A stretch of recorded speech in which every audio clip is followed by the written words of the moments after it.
여러분 안녕하십니까? 반갑습니다. 김동수입니다.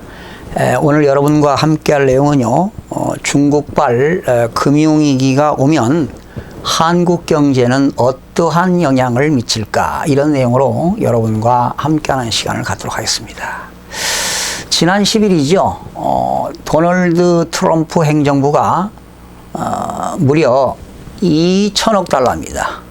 2천억 달러면은 우리나라 돈으로 223조에 해당하는 돈인데요. 엄청난 금액이죠. 223조 규모의 중국산 제품에 대해서 미국에서 추가 관세를 부과하겠다는 계획을 발표하면서 세계 경제에 위기감이 고조되고 있는 상황입니다. 그런데 2천억 달러면은요, 우리나라 돈으로 225조면 엄청난 금액인데요. 우리나라 국세청에서 2017년도에 1년 동안에 국세청에서 징수한 세수가 255조 6천억입니다. 한 국가가 1년 동안 국민들로부터 거두어들인 세금이 그 정도인데 무려 223조 규모라고 하면은 엄청난 금액이 되는데요. 이런 그 여파로 인해서 지난 2018년 1월 내 중국 상하이 종합지수가 3,587.03을 기록한 이후에 계속 주식 가격이 하락을 계속했죠. 그래서 최근까지 무려 20% 이상이 빠져서 어제 2,800선이 무너지기도 했습니다. 그러다 보니까 세계적으로 주요국 증시 중 최악의 성적이 아니었나 이런 생각을 해봅니다.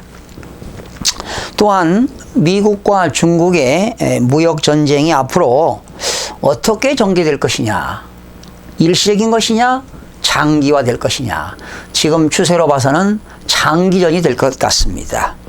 그렇게 되면 중국 경제뿐만 아니라 한국 경제에도 많은 영향을 미칠 것입니다.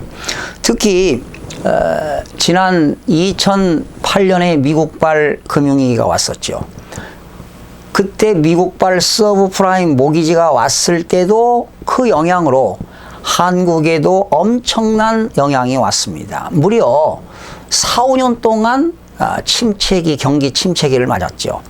2008년 이후에 2013년까지 4, 5년 동안 대한민국의 부동산 가격은 계속 하락세를 유지한 바 있습니다. 바로 미국발 서브프라임 모기지 이론입니다. 금융위기였죠. 그리고 2011년도에 유럽발 재정위기가 왔었고요. 그리고 2015년도에 중국발 금융위기가 왔을 때 중국의 여름이었죠. 그 당시 2015년 여름에 증시가 급락했었습니다. 그리고 위안화 가치가 폭락했었죠. 그래서 증시 시장에서는 그런 패닉 상태, 폭락이 계속되는 바람에 정말 패닉 상태가 보여졌는데요. 그 당시 중국의 투자자들과 기관 투자자들도 주식을 투매했을 때, 그러나 2015년 여름 중국발 금융위기를 어떻게 위기를 극복했냐면요, 중국 정부가 엄청난 자금을 쏟아부어 가지고 우량주를 매수하는 바람에 증시를 띄운 것 아니겠습니까? 그래서 2015년 여름에 중국발 금융위기를 극복한 사례가 있습니다. 지금 현재 중국은 소비와 투자와 수출 등 각종 경제 지표가 둔화되고 있습니다. 이번에 이런 미국과 중국의 무역 분쟁으로, 또한 미국의 기준금리 인상 등 대외적인 요인이 크기 때문에 아마 중국에서는 그런 인위적으로 부양을 할 수 없는 상황까지 왔습니다. 그래서 중국의 상하이 종합지수가 올 하반기에 2,400선까지 무너진다는 전문가들도 있습니다. 이런 무역 전쟁으로 인해서 중국 기업들이 단기간 실적이 나빠지면서 하반기에는 중국발 상하이 종합지수가 급격히 하락한다는 그런 전망도 내놓고 있습니다. 사실은 중국 당국은요, 지금 기업들이 고질적인 기업 부채가 상당히 높습니다. 기업 부채가 증가하는 문제를 해소하기 위해서 수년 전부터 부채 감축을 가속화해 오고 있지요. 예. 그러다 보니까 기업들은 자금 조달이 어렵게 되니까 주식을 담보로 해서 대출을 받는 것도 상당히 많다는 내용입니다. 예, 그러면 금융 만약의 위기로 인해서 이러한 중국발, 미국발 이런 그 무역 분쟁으로 기업들의 큰 타격이 오게 되면 금융시장의 주가는 하락할 수밖에 없습니다. 지금 20포인트가 빠졌는데요.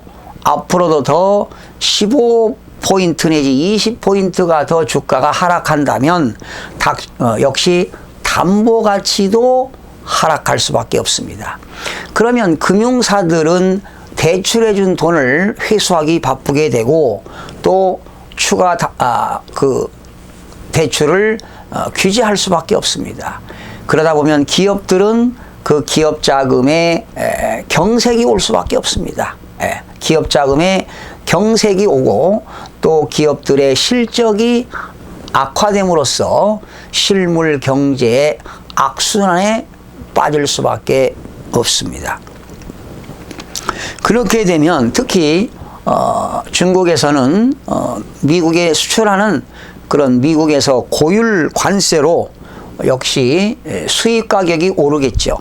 수입 가격이 오르게 되면 역시 중국에서 물건을 수입할 때 수입 가격이 오르게 되면 당연히 물가는 상승할 수밖에 없습니다. 그 물가 상승에 의해서 근로자들의 실질 임금도 증가해야 되는데 이런 실질 임금이 오히려 하락으로 이어질 수도 있다는 것입니다. 그래서 이런 그 중국과 미국 간의 무역 전쟁으로 인해서 기업들의 대미 수출이 감소가 됨으로써 증시에도 크나큰 영향력이 있고요. 그런 무역 전쟁 상황이 만약에 더욱더 악화된다면 시장의 반응은 더욱더 어려울 전망입니다. 그런데 이렇게 지금 IMF에서는요, 올해 2018년도 중국의 경제 성장률은 6.6%를 내다봤고요. 내년도에는 6.4%로 중국의 경제 성장률이 하락하는데 이것은 중국과 미국의 무역 분쟁이 7월 6일부터 관세를 부과했으니까 관세 부과하기 전에 경제 성장률이기 때문에 아마 올 10월경에 IMF에서 경제 성장률을 낮추지 않을까.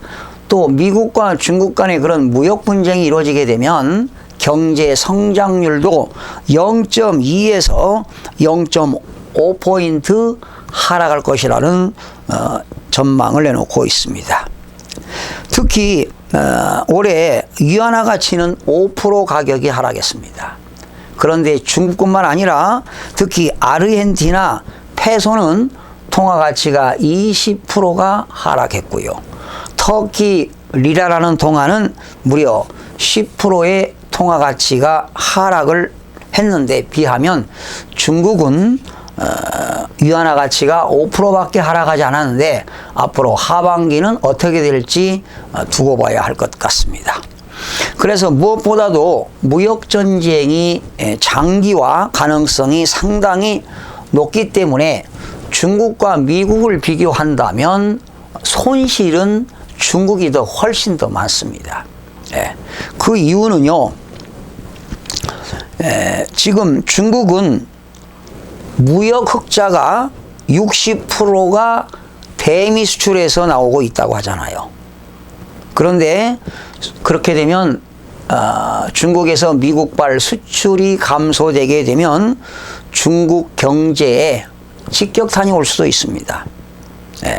또한 미국과 중국 무역 전쟁이 장기적으로 갈 경우에는 정말 중국의 경제의 그 상처는 미국보다 훨씬 더 깊어진다고 예측이 됩니다. 특히 사실은 지금 중국은 기업들의 기업 부채도 상당히 높고요.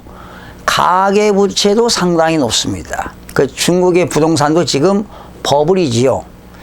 금융기관에서 대출을 받아가지고 부동산을 투자하신 분들 중국에도 상당 인구가 된다고 하는데요. 이렇게 또 미국의 기준금리 인상이면 역시 중국에도 금리가 인상되겠죠. 그렇게 되면은 지금 중국에서도 기업 부채와 가계 부채 대출을 규제하고 있습니다. 한국도 마찬가지인데요. 그렇게 되면 금리가 인상되게 되면 아무래도 투자자 입장에서는 막대한 손실이 발생하겠죠. 그렇다면 부동산 가격도 하락으로 오지 않을까 생각이 되고요. 지금 중국의 총 부채 비율은 2016년도 기준으로 해서요. GDP 대비 258%에 육박하고 있습니다. 엄청난 겁니다, 지금. 위험 수준을 한참 넘은 거예요. 예. 그래서 지금 중국도 모기지론입니다. 많은 사람들이 대출을 받아서 부동산을 투자했기 때문에 가계 부채도 상당히 급등하고 있기 때문에 부동산 버블도 심각하게 지금 야기되고 있습니다. 그래서 만약에 이제 그 금리가 중국도 인상이 된다면 역시 주택 가격은 하락할 수밖에 없습니다. 그리고 금융과 또 주식도 상당히 부정적인 요인으로 영향을 미칠 수가 있습니다. 그래서 미국과 중국의 무역 전쟁이 장기적으로 이루어진다면 기업들은 기업 실적이 악화되고 그리고 당연히 그 대미 수출이 감소되고 그리고 자금 회수에 압박이 오고 또 증시 하락이 이루어진다면 악순환에 빠질 수밖에 없습니다. 또한 넓은 거시적으로 본다면 중국 정부에 대한 대외 신인도도 하락할 수 있고요. 또 외국 투자자들이 대중국 투자 감소도 우려된다고 볼 수가 있습니다. 현재 대한민국은 외국 수출 의존도가 상당히 높지요. 그런데 한국은 미국의 수출 의존도가 25%입니다. 중국이 더 많죠. 한국은 중국의 수출이 전체 물량의 25%를 차지하고요. 한국이 미국에 수출하는 것은 전체 물량의 12%가 되는데 아무래도 자동차 수출하는데 수입 관세 때문에 역시 수출이 한국도 상당히 둔화될 것으로 보여집니다. 특히 한국에서 중국으로 수출해서 원자재를 수출해서 중국이 원자재를 가지고 완성품을 만들어서 미국에 수출을 해야 되는데 만약에 중국에서 수출이 감소된다면 역시 중국에서도 한국으로부터 원자재 중간 생산품 수입이 줄게 된다면 한국은 수출 의존도가 높은 중국의 25%를 차지하는데요. 만약에 수출량이 감소가 된다면 한국의 경제 성장에도 막대한 영향을 미칠 수가 있다는 내용입니다. 그래서 올해 2018년도 제가 초반에 한국에도 최악의 경제 실현기가 온다라는 내용을 발표한 바 있습니다만은 2018년도에 중국발 금융위기로 어떠한 한국에도 악영향을 미칠 수 있다고 예측해 봅니다. 자, 북미 간에 그 중국과 G2죠. 중국과 미국이 장기전으로 무역 분쟁이 이루어지지 않고 잘 협상이 되기를 기대해 보고요. 사실은 지금 글로벌 이 지구촌이 기후변화로 상당히 몸살을 앓고 있습니다. 지금 각 나라의 대통령들은 책임자들은 전 세계적으로 이런 환경 문제, 오염 문제 이런 걸로 서로 협상을 통해서 국가 간의 경쟁력을 강화하고 서로 국가 간의 우위를 돈독히 하고 서로 경제를 살릴 수 있는 그런 모색을 하는 것이 중요하지 않을까 생각이 되는데 도널드 트럼프 행정부 참 대단하지요. 고집도 세고요. 너무나 돈을 많이 밝히는 것 같습니다. 앞으로 어떻게 될지 상당히 주목이 되고 있습니다. 여러분, 시청해 주신 여러분 대단히 고맙습니다. 최선을 다해서 여러분과 함께하는 이웃이 되도록 최선을 다하겠습니다. 고맙습니다.